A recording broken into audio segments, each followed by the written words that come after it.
Bye, sweetie. Have a wonderful life.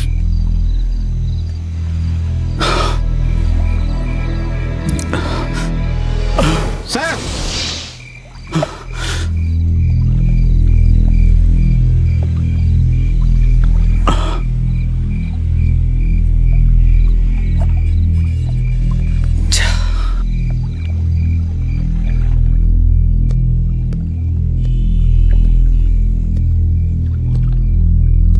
Yes?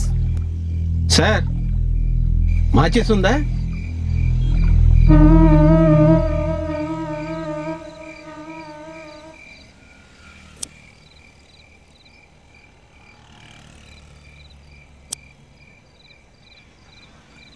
Thank you sir.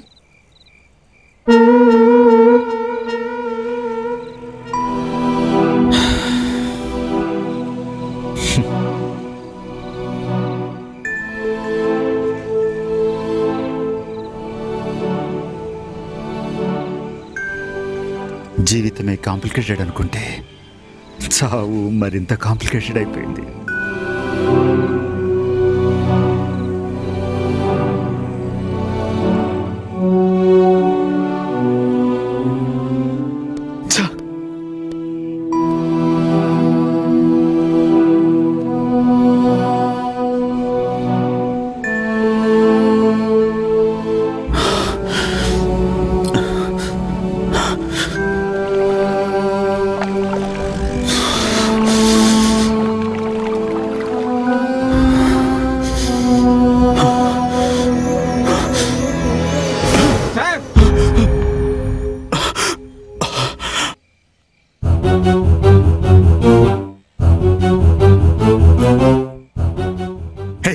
అప్పటి నుంచి చూస్తున్నాను. ఏంటి నీ బాధ? తెగ ఇబ్బంది పెట్టేస్తున్నావు. నన్ను ప్రశాంతంగా చావనివ్వ. సారీ సార్, మీరు చావడానికి వచ్చారని నాకు మాత్రమేం తెలుసు సార్. తెలిస్తే డిస్టర్బ్ చేస్తానా సార్? ఏంటయ్యా నీ బాధ? సార్ మీరేమనుకోనంటే నాకు గంట టైం ఇస్తారా సార్? వాట్? ఏం లేదు సార్, మా బావమరిది అంజిగాడు నేను రోజు ఇక్కడే కూర్చోండి మందు కొడతాను సార్. ఒక్కండే కూర్చోండి మందు కొట్టాలంటే ఏదోలా ఉంది సార్. అయితే ఎలాగో చావబోతున్నారు కదా సార్, చచ్చి మీ కడుపున పుడతాను సార్. ఏమంటారు సార్? నీ కంటికి నేను ఎలా కనిపిస్తున్నాను? అయ్యో మీకేంటి సార్, చావు కల కొట్టొచ్చినట్టు కనిపిస్తాం సార్. సార్ ఆలోచించకండి సార్, ప్లీజ్. ఒక్క గంట మాత్రమే సార్. ఆ తర్వాత మీరు వద్దన్నా నేనే మిమ్మల్ని తోసేస్తాను సార్. చూడు, మర్యాదగా ఇక్కడి నుంచి వెళ్ళిపో. నాకు ఎవరి సహాయం అక్కర్లేదు. నేను ఎవరికి సహాయపడదలుచుకోలేదు. నా చావితో నన్ను చావని. నీలాగా మందు కొట్టే తీరిక ఓపిక నాకు లేదు. కోప్పడకండి సార్, చావడానికి ఇంతకంటే మంచి స్పాట్ నేను చూపిస్తాను sir. Please sir, sir please sir, ఒక్క గంట sir.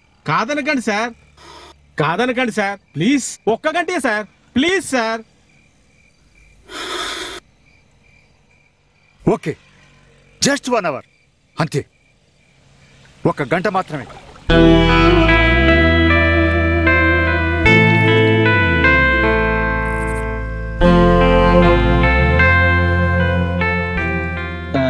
myself, I Balaya, Ura Balakishna, lorry driver, Amberpet.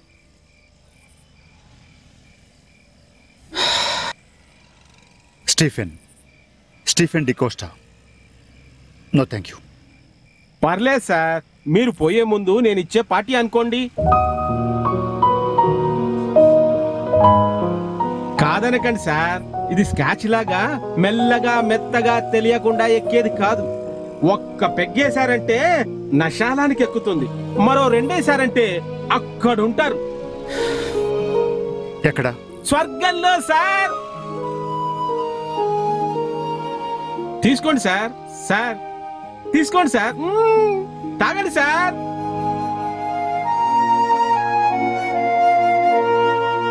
Sir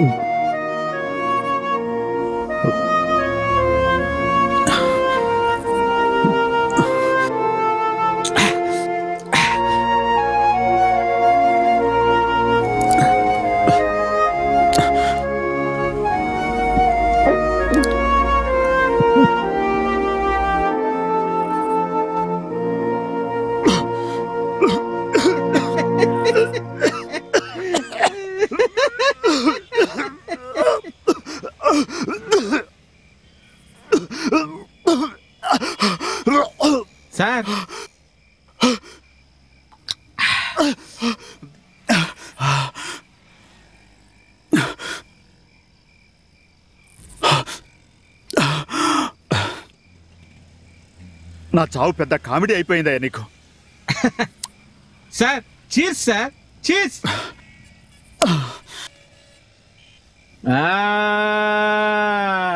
పొడుస్తున్న పొద్దు మీద నడుస్తున్న కాలమా, పోరు తెలంగాణమా, పోరు తెలంగాణమా, వీర తెలంగాణమా.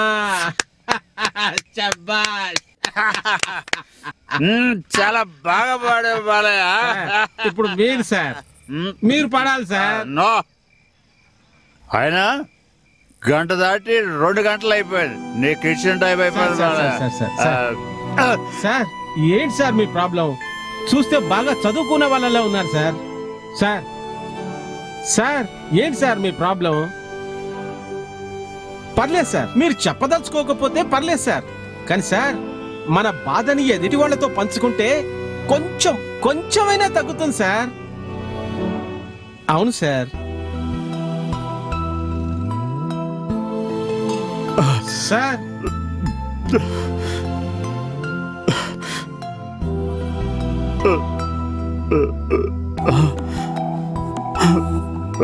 సార్ సార్ ఏంటి సార్ ఇది? ఏడుస్తున్నారా?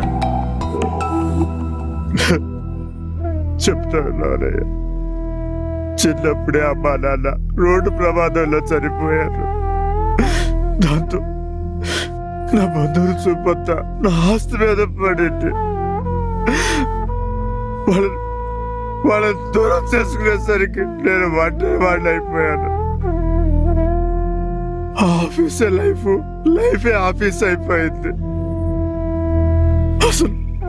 అసలు జీవితంలో పెళ్లి చేసుకోవద్దు అనుకున్నాను.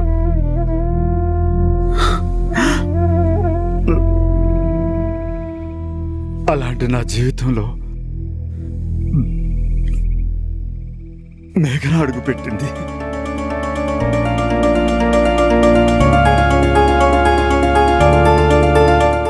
తన్ను చూశాక నేను నా మనసు మార్చుకున్నాను. తన్ని ప్రేమించి పెళ్లి చేసుకున్నాను. 1 సంవత్సరం ఇట్టే హాయిగా గడిపేశాం.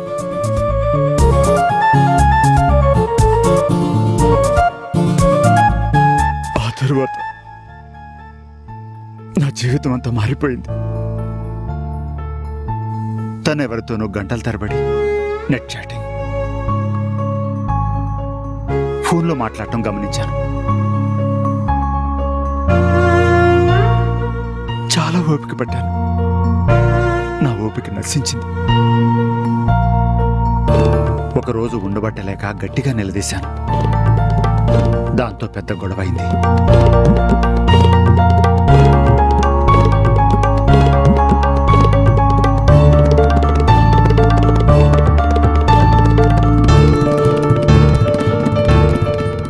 నెక్స్ట్ డే నేను ఆఫీస్ నుంచి వచ్చేసరికి తను లేదు.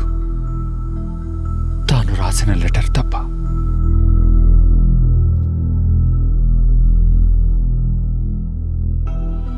తను ప్రేమించిన వాడి దగ్గరికి వెళ్తున్నానని, తన గురించి వెతకొద్దని అందులో రాసింది.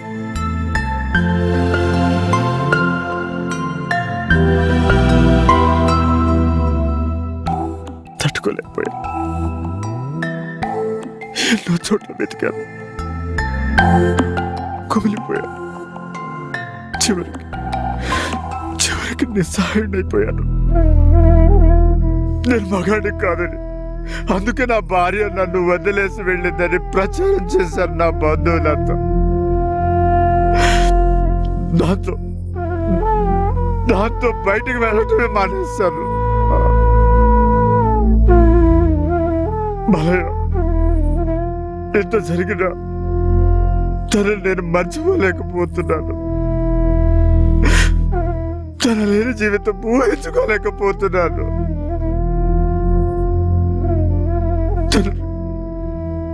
తనని నేను ఎంతగా ప్రేమించానంటే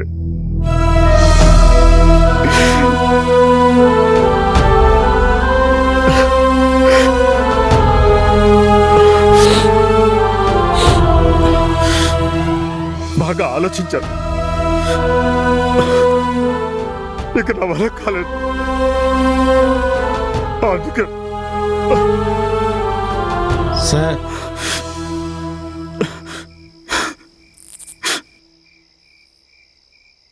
నాకెవరు లేరు బాలయ్య. నన్ను వదిలేసి వెళ్ళిపోయిన నా భార్య తప్పు. అందుకే తన ఫోటో ఇంకా నా జేబులోనే పెట్టి తిరుగుతున్నాను. ఇప్పుడు చెప్పు బాలయ్య, ఇప్పుడు చెప్పు.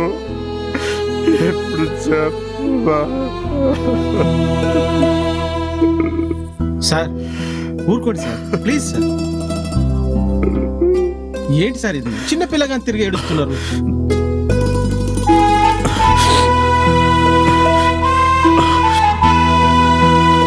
బాగా ఆకలేస్తుంది. ఏంది సార్ ఇది? బాలయ్య ఉన్నాడు కదా, నడురి గరం గరం బిర్యానీ తినిపిస్తా. Thank you my friend.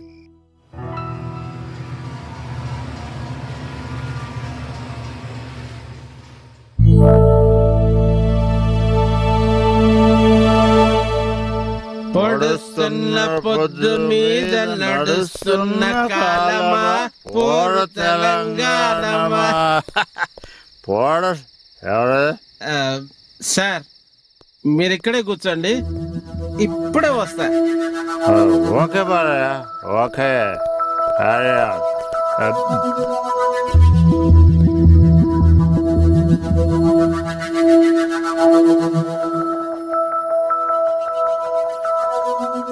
ఏంటి ఎంతసేపు వెయిట్ చేయాలి? అవును, ఇంతకీ ఎవరతను? ఆయన ఎవరైతే నీకెందుకు? ఏదో లిస్ట్ తీసుకో. సరే, ఆర్డర్లో వెళ్ళు డబ్బులు.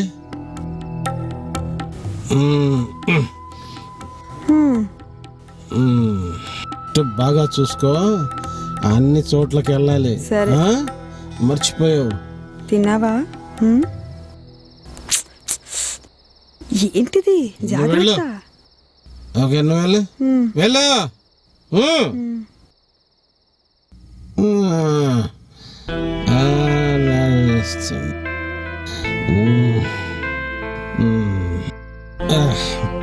సార్ నాకు ఇక్కడ పని అయిపోయింది సార్. ఇంతకంటే జబర్దస్త్ మంచి ప్లేస్ లాగా తీసుకపోతా sir. Okay mister Balayya, you are my best friend. Yes sir. నువ్వేం చెప్తే నేను చేయడానికి రెడీ. అవును సార్, ఈ ఏరియా అంతా మందే సార్, ఇక్కడికి ఎవ్వరూ రారు సార్.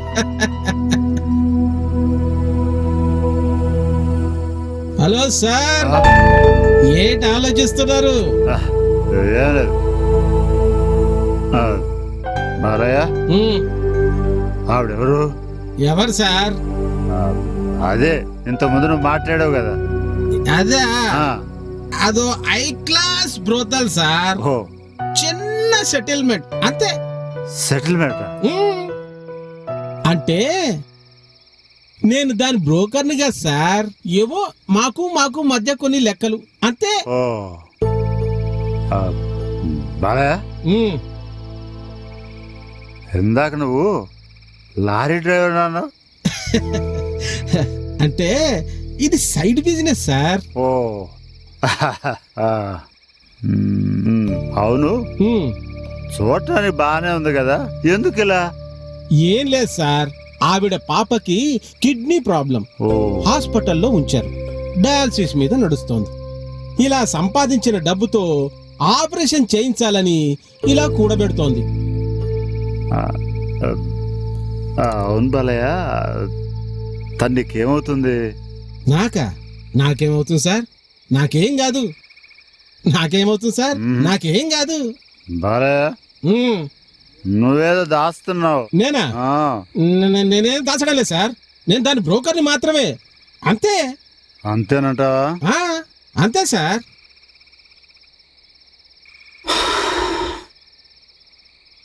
చూడు బాలయ్య, అన్నం తిన్నావని అంత ఆప్యాయంగా అడిగిందంటే ఆమె నీ అమ్మన్న అయి ఉండాలి, లేదా నీ భార్య అన్న అయి ఉండాలి. నువ్వు అమ్మని తార్చేవాడివి కాదు. నేను నమ్మను. ఎవరామె? నిజం చెప్పు. అది నా భార్య సార్. నా భార్య ఆసుపత్రిలో ఉంది. మా పాప సార్, మా పాప.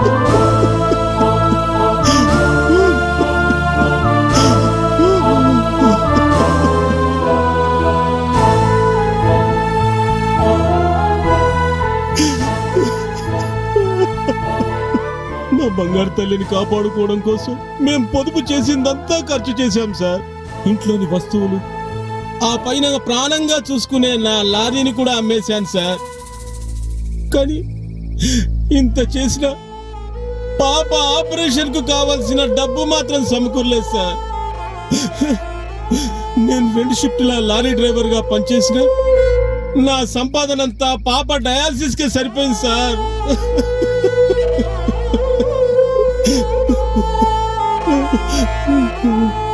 బాలయ్య,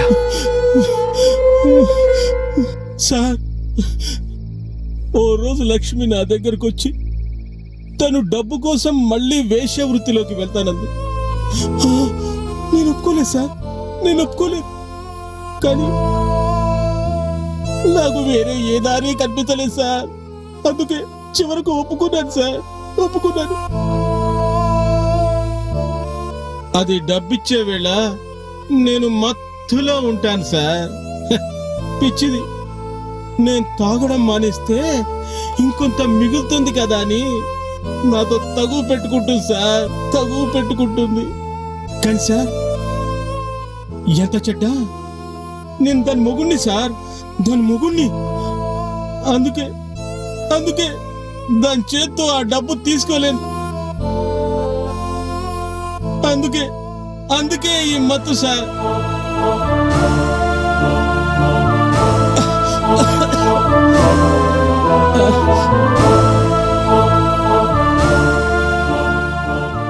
నేను మనిషినే కదా సార్. చాలా సార్లు చావాలనుకున్నాను. కానీ నా వల్ల కాలేదు సార్. నాది పిరికితనమో లేక సిగ్గులేని మొండి ధైర్యమో తెలియదు. కానీ ఏదో మూల మళ్ళీ మంచి రోజులు వస్తాయన్న చిన్న ఆశ సార్. ఆ ఆశే నన్ను చావకుండా ఆపింది.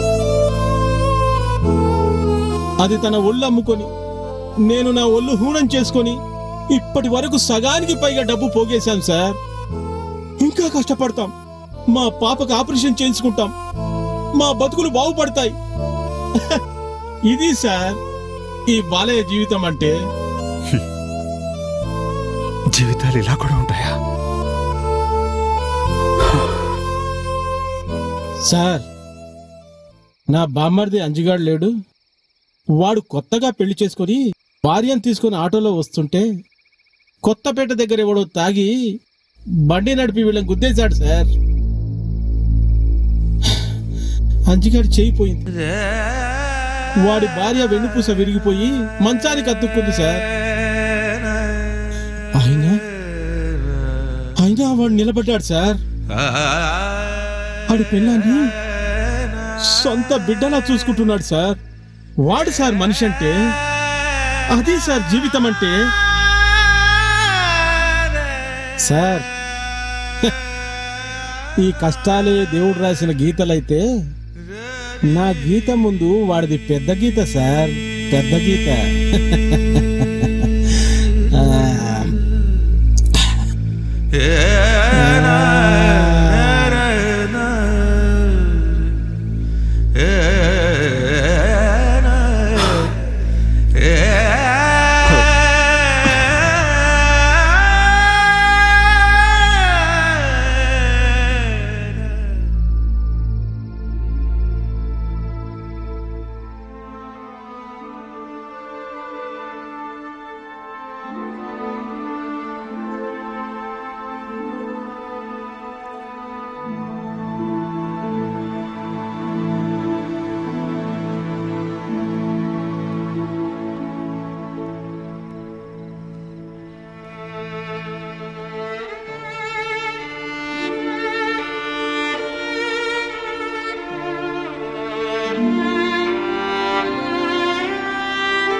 ఒక్కసారి నా గతాన్ని మర్చిపోతే నా కోసం ఒక కొత్త జీవితం ఎదురు చూస్తుంది. కానీ బాలయ్య, లక్ష్మి, అంజీ